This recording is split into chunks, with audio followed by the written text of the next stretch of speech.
may papakita po ako sa inyong video at interview kay Secretary Benz Dizon na magpapatunay doon sa dati pa natin sinasabi na sa nakaraang administrasyon meron din pong ghost project at na-discover mismo dyan sa Davao Region. Ito po inyo pong panoorin ito. Kani sa daan, bakal Ayan Hindi ka na naawa dun sa mga estudyante dyan, saka yung mga tao dito? Hindi mo ba sila iniisip? Bakit ka nagbayad ng hindi complete?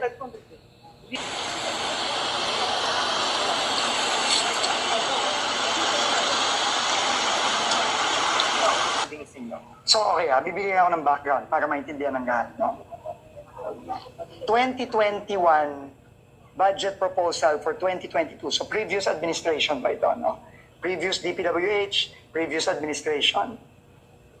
Pinondohan to for 96.5 million. Flood control. Okay? Totoo naman, kailangan naman talaga ng flood control dito. Kasi may community dito, may square doon. So, ang sinabi ng community, talaga pag tumataas yung tubig dito, especially during the rainy season, binabaha sila. Okay. Pinondohan for 2022 budget, 2021. Okay. 2021, nagsimula na silang mag-procure, nagpa-bid na sila. Early procurement yon. Ang nanalo, St. Timothy. Yung sinasabi niyang si Romando, yun yung dami ni Diskaya. Okay, inamin na naman ni Diskaya yon sa Blue Ribbon. St. Timothy, ito din yung nakita natin sa Bulacan, ito din yung nakita natin sa Mindoro. Okay. Grabe, no? 2022, January, inaward niya. At nagsimula kuno sila noong 2022. No, nung January 2022. Okay. October, nakalagay sa record, tapos na daw yung project. Anong taon ito? 2022 din. Okay, kasi yun ang timeline. Tapos, nagbayad na sila, nagsimula na sila magbayad, at nag-fully pay sila January 2023. Sinabi niya, aminado naman siya na hindi pa tapos, partially completed lang daw. Pero ang pangako daw sa kanya, nung contractor, bayaran mo na ako ng buo, huwag ka mag-alala, tatapusin ko. Okay, ngayon, tinanong natin yung community. Meron bang project dito? Simula nung 2022, meron bang gumagawa ng project dito noong 2022? At meron bang natapos dito kahit na konti man lang? Ang sagot nila, wala. And meron tayong pictures taken just 3 weeks ago, less than a month ago, galing sa tulay na yon, na nakikita na wala talaga dito. Pinakita na namin sa inyo yon. Galing sa kapitan yon. Nagsimula lang ito, talagang gumawa yan, yung sinasabi niya, na meron na daw dati 3 weeks ago lang. At kinonfirm yan. 3 weeks ago. So, nung magkakagulo lang so, ito ang issue, saka siya ay ghost naggumawa. project na nasimulan, napondohan ng previous administration at nag-carry over na lang ngayon, noong 2022. So, kung ano yung nakita natin sa Bulacan, ako personally, nakakita na rin ako ng ganito na wala talaga, pero hinabol na lang, nung pumutok to, itong isyong to, hinahabol, pinipilit habulin ni yan, kung sino man yan, si St. Timothy yan, kung sino man yan, hinahabol na lang para kunyari may nagawa. Pero wala, ghost project talaga. At ito, papakasuhan na namin yung DE na yan. Ayan, no? At kung magsabi siya kung sino pa ang mga involved dito, na ngayon ayaw pa niyang umamin, siguro natatakot siya, lahat yan makakasuhan. And sigurado kulong dito. Kulong to. And the records will show that they paid for a ghost project. Matindi. 100 million almost. Unang-una, no? Ayan, no?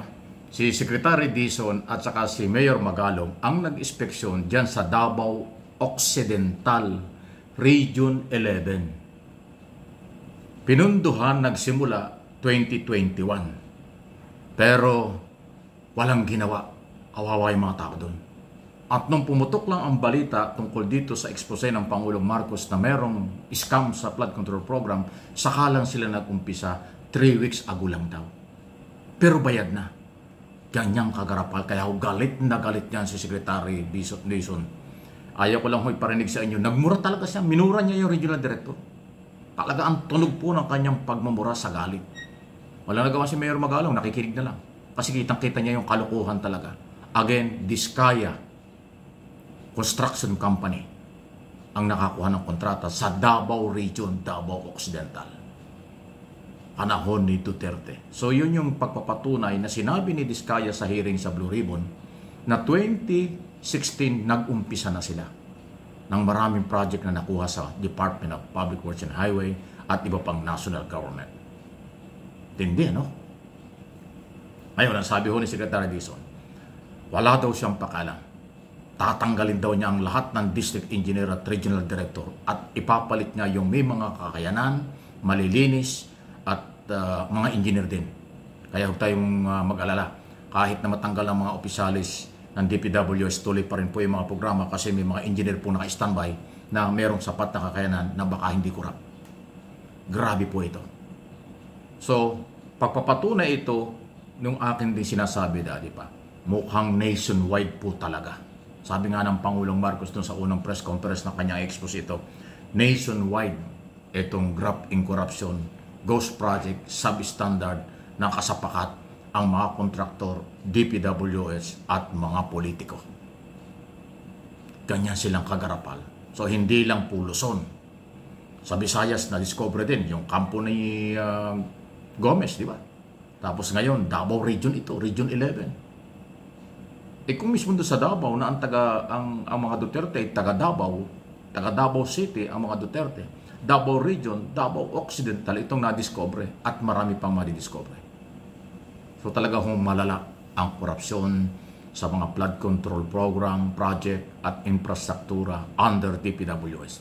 Kaya noon pa rin sinasabi ko, hindi lang si Secretary Bunuan ang dapat tanungin at papanagutin, pati yung dating Secretary na si Mark Villar, na ngayon ni Senador, dapat din tanungin at imbestigahan. Kasi nung term niya, 6 na taon,